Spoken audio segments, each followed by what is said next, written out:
All right, guys, welcome back to the channel. Now, how many of you actually struggle with finding, let's say, good quality supply or demand zones? Maybe you're new to trading supply and demand, and you're kind of doing your homework right now, trying to figure out, okay, what is this all about, this strategy, and using it. Basically, all it is looking for areas of aggressive buying and selling. Now, one of the key components, one of the key ingredients, one of the most important parts to trading that you have to master and understand is the structure of the market, being able to determine if we're moving higher or lower. This is what aids you in determining high probability or quality zones, all right, whether it's supply or demand, because you don't want to be moving really against the trend or against the grain.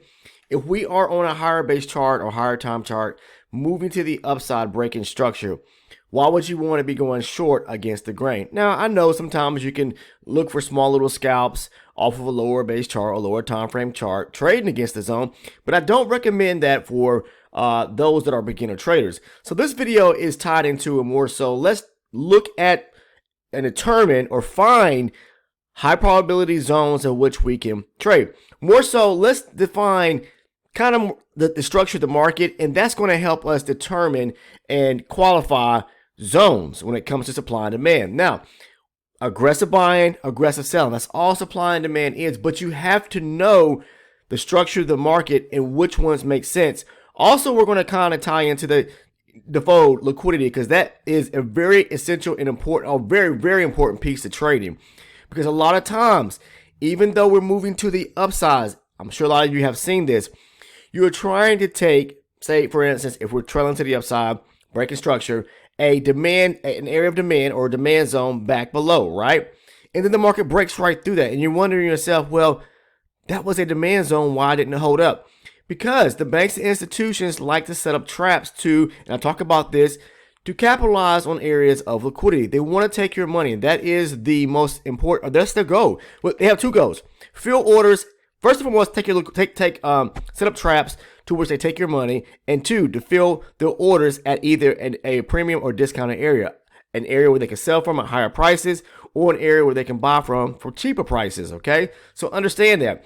Once you figure out how the market moves and what it's trying to do, then you understand, okay, this makes more sense to take this trade at this zone versus this zone. So if we're continuously breaking structure to the upside and we have multiple demand zones, you have to think in terms and think logically speaking, will they try to capitalize on taking out several areas of liquidity, or at least one or two, before continuing their move to the upside? So always have in the forefront of your mind liquidity, because that's what drives and fuels the market. So we're going to look over, this is my 60 range chart. I don't trade time-based charts, and please, if you're a first-time viewer, please don't ask me, because I've said this a million times on the channel. I started off trading range-based charts that is clear into the eye to me. You know, I'm not trying to force anyone's hands to even look at or trade range-based charts, but I trade supply and demand using a specific strategy, which is very simple if you spend time watching the videos. It's a great strategy. And the reason why I say that, because we have successful traders that have mirrored it, that have put their own twist on it, and are doing extremely well themselves, that are part of our Discord community, which you can join for free if you're interested in doing so. Right down in the description portion of this video, you will see a link to the Discord. So you invite yourself over. There's two channels there, the general chat channel and then the trading floor channel. But what I want to do, let's qualify, in a sense, zones, okay? How do we go about finding the zones? Which ones make sense in relation to, or in regards to the structure, how the market is moving? Now, we're going to just take a look at, say, for example, yesterday was the 9th. This was the 8th right here. And as we can see, the last couple of days, today's Wednesday, so the last couple of days, the market had been ranging, right? But if you have experience, or you should be able to, know how to trade in ranges. If you're a beginner, I don't recommend trading in ranges. Supply and demand is universal, and it works no matter the market, but it works best when the market is really trending in a certain direction, either up or down, breaking structure. Now, what we can do, okay, this is how we go about finding good zones. Number one, what you want to do is determine if structure is being broken to the upside or to the downside. Now, what we see here, we can see the market on a higher base chart moving to the downside, okay? And we can see it, it's even ranging right here, but it makes a low, it comes back, All right, and then it breaks structure below this area here. We got a nice swing to the upside where the market pushed up, pulled back, made a higher low, a higher high here, but then we broke structure and broke below this low right here. You see that? Okay, so the market made a low here. Now, if it starts to run back up to the upside and take out the highs right here at 370, then this is what's classified as a minor area structure. All right, and we have move this out the way, a high resting right here, so that would be a major area structure which the market could break. Minor areas are not as important as major areas of structure, but they still play a major role in the overall structure or market structure within the market. So if we're breaking structure, even minor areas of structure to the upside, in this case right here, then you have to be able to look below you to see if we're breaking minor area structure, okay, minor area structures equal that there could be areas of demand to take a trade from going back long, okay? Even within a leg like right here where the market pulled back in a small little trend to the downside, okay? Even within a leg like this, there are still opportunities to look for a demand zone if the market is taking out areas of structure. It took out minor area structure here at 370. So when it pushed up here, this zone right here we can go ahead and kind of start eyeballing that and marking it. So just keep in mind, as it's breaking through minor areas of structure, then you have to be able to determine where do areas of demand lie rest right below. This is aggressive buying.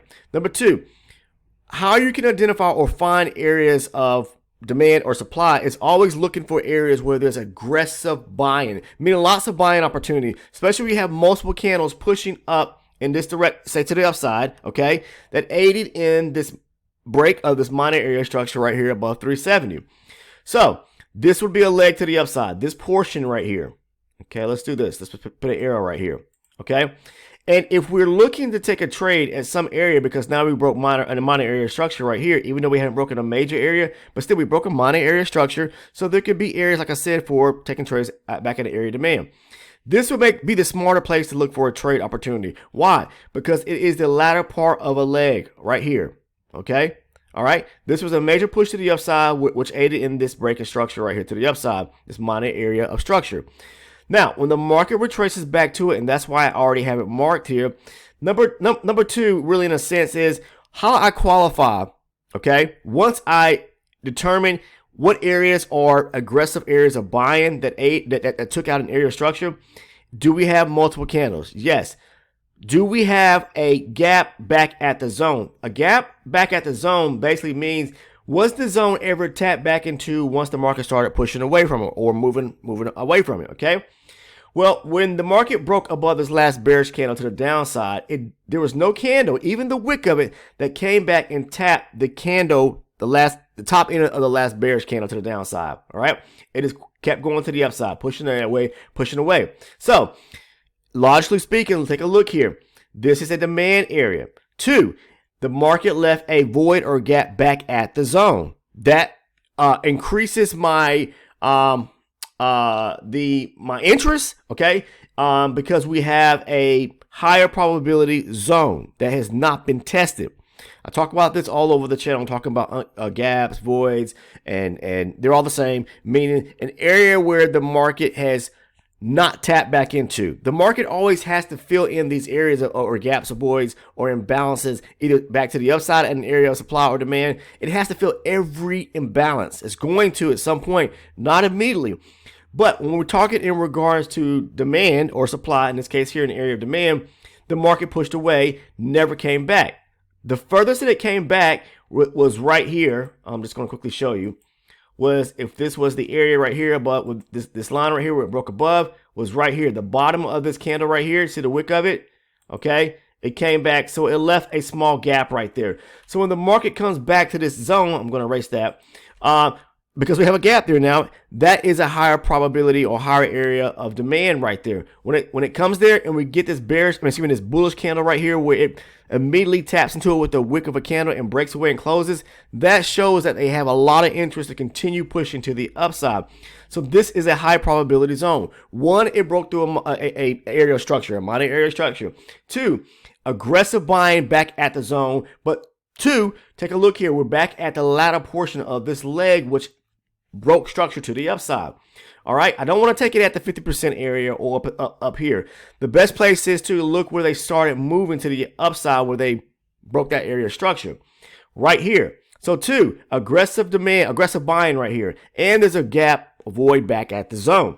Market gets back there, we get the rejection. Whether you take it here based on this wick right here, okay, which is a form of or sign of rejection, or you take it at the break and the close of the candle, either way, it was a solid move back to the upside, and it runs and takes out or makes a new high. It breaks above 376 and breaks higher. Okay, so that's just showing you an example of how to find a good quality demand zone. Now, again, the structure of the market is going to help you identify where or how to find these zones. Okay, again, is it breaking a minor area structure? Is it breaking a major area structure? Is there an area of aggressive buying? And look at that leg to determine where does it make more logical sense to get into the trade. At where, at the bottom where the move started from, the halfway point, or the upper portion of a leg. If you're looking to buy, why would you want to buy into an area where prices are higher? You want to buy at an area where the market is lower, okay? You think in terms of how the banks and institutions are transacting, where they're transacting at. They're going to buy at cheaper prices. It wouldn't make any sense for them to buy at higher prices. It makes more sense for them to sell at higher prices, okay? So now let's look at the flip side. Sorry, hit my microphone. Look at the flip side and look at an area of supply. Ready? All right, so the market kept running to the upside, but we never took out that major area structure right there at 407, or if you want to say 408. All right, it pushed up higher, it did, but then it came back down and we broke below the lows right here, right below these lows here at 237. So we got a structural break to the downside. Structural breaks to the downside, okay, taking out a low right here, as you can see here. You have to think, okay, we're breaking structure to the downside, so now it's a good opportunity to look for, a qualifying area of supply. Again, are we breaking structure in any direction? We're breaking it to the downside here. Now, according to structure. Now, if we're looking at trying to identify a supply area, the market just broke structure to the downside. Let's use an arrow again to the downside, broke below this area here. If it broke through an area of structure and this is our impulse move to the downside, does it make more sense to be selling at the lows or selling at the highs? Selling at higher prices makes more sense. That's how the banks, that's how the institutions think. Trust me. So then we identify a key area of supply where there is a gap of void back at the zone, okay, where there was aggressive selling. Now, there was aggressive selling back right here, okay, all right, at the top end where the selling started taking place at, and it was right here to the downside as well. All right, so not all times is the market going to come back all the way back up to the top right here and every single time. So sometimes what they'll do is, even in a position where they took out, say, this area of liquidity right here, ran it, broke structure right here, and we have smaller areas of supply where the market moved to the downside, they'll start turning the market back around. All right, setting up traps. These little areas of supply right here, these are areas where they're going to set traps up for to entice sellers. So maybe you got into a trade here or maybe here. All right, not thinking because maybe you're someone that's new and doesn't really understand how the market's moving or how the banks institutions like to move or set up traps in the market, what they do, okay? But they're going to look to take out areas of liquidity, all right, to basically stop you out as a seller. They want to be able to fuel, they want to be able to collect as much capital as possible or stop you out on their move back to the upside at some given point, especially to this area here where there's an aggressive area of selling, and we're at the upper portion of this leg right here. We're not at the 50% area, we're not at the bottom, we're up here somewhere probably around the 76.5 or 76.8 or whatever, 76.4, whatever it is up in this area right here. I don't trade fields, but I'm just telling you that when it comes to impulse legs or legs to the downside or to the upside, look to take the trade if you're going to go be looking for opportunity to sell at the upper portion, okay? Allow them to take out some areas of liquidity and look where most of the selling took, where a lot of selling took place. Right here in this area here. Now, they could have come up to here, decided not to do what? Sell at this area here and test this area right here. You see? But what they did was they set up some traps. Okay, maybe you went short here, you got stopped out, okay? As you took the short here, guess what? You may have got in for a few points, boom, they stopped you out. Okay, because maybe you had your stop resting right above here at 256. But either way, this was the zone right here, untested. There's a gap back at the zone. High probability. Why? Because of what I just said, untested, and there's a gap back at the zone. Loads of selling that took place here. We're at the upper portion of a leg here where the selling, lots of selling took place in this area right here, and we are back at where prices are higher at. Okay. All right, so think of it like that. So we get back to the area right here. The market rejects the zone. Boom, you go short. Why do you go short right here? I just said everything and why. Okay, so the market gets back here, we reject it. Now I don't take my trades off of this 60 range chart. I move down to my to a lower base chart, and I look for a certain setup. And I talk about that, which is part of my strategy on so many, just about every video here in the channel. So I would spend time, if you're interested in grasping or understanding the strategy, spend some time watching the videos. If you want to also gather or see more trades to where I'm actually showing you my live entry trades, which I include as part of the trade breakdowns, I make those videos privy to the private community, which is the elite channel supporters. If you want to gain access to that, it's just $6.99 a month. What you're doing is supporting my efforts as a content creator. If you choose to, but you do get the trade breakdowns. That's where I go into great detail about the trades that I take. You know, giving you the full-on mindset of what I was thinking leading up to a trade, while I'm in that trade, where to place to stop at, where I'm taking profit at, things of that nature, so you grasp and understand, oh, okay, now I see how the strategy works. So if you're interested in becoming an elite channel supporter, just find that link right below the Discord link in the description portion of the video, or you can simply click on the join button and 2 tiers will pop up. Make sure to choose the one that shows up and says, or shows $6.99, $6.99, not $699, $6.99, and it's titled Elite Channel Supporter or Elite Channel Member. Make sure that you choose that tier, okay? And you'll gain access to the trade breakdowns as well as the video playlist and the smaller perks and rewards you receive as well. But again, this is an area of supply. We're talking about qualifying and finding high probability zones when it comes to supply and demand, you know, in regards to the structure and how it's moving in the market's moving. All right, so I take my trade here, but you have to also understand what's below here. This is an area of support. So yes, the market can bounce off an area of support and push higher, and that's what it did right there. So I've given you 2 examples pretty much. You know, if we talked about a demand setup or demand zone, qualifying a demand zone and qualifying also a supply zone, okay? That's what I'm talking about. Write it down. 1, look for, you know, follow structure. We break into the upside or break into the downside. We break into the upside, look for demand. Break into the downside, look for supply, okay? 2, you want to be able to qualify certain areas or based on, you know, that leg I talk about, those moves, okay? If there are multiple zones within a, say for example, an impulse move to the upside, then qualify them based on, okay, is it a high probability zone? Has it been tested or is it untested where there's a gap back at to it? Is it really a good zone because there's a lot of buying activity that took place at the zone? Then mark it. Wait for the market to come back to it and then see what happens. Do you get confirmation? Is there confluence? Is there rejection? Things like that I talk about so much in the strategy and how I trade here on the channel.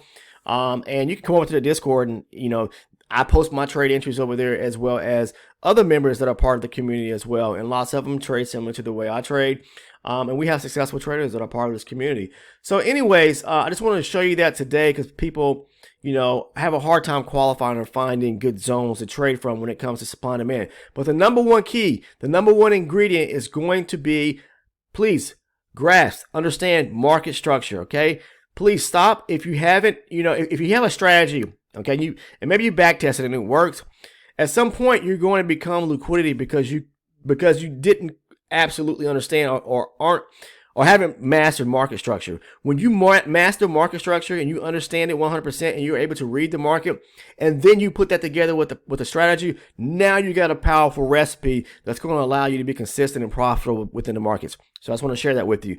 But I appreciate everyone who spends the time watching the video. And if you're not a current subscriber, please take the time to go ahead and sub by clicking on the subscribe button. Make sure to turn on all your post notifications so you never miss one of the uploads here on the channel. Again, if you're interested in becoming a Discord member for free, find the link down in the description portion of the video. If you're interested in becoming an elite channel supporter for just $6.99 a month, you can find that link right below the Discord link in the description portion of the video.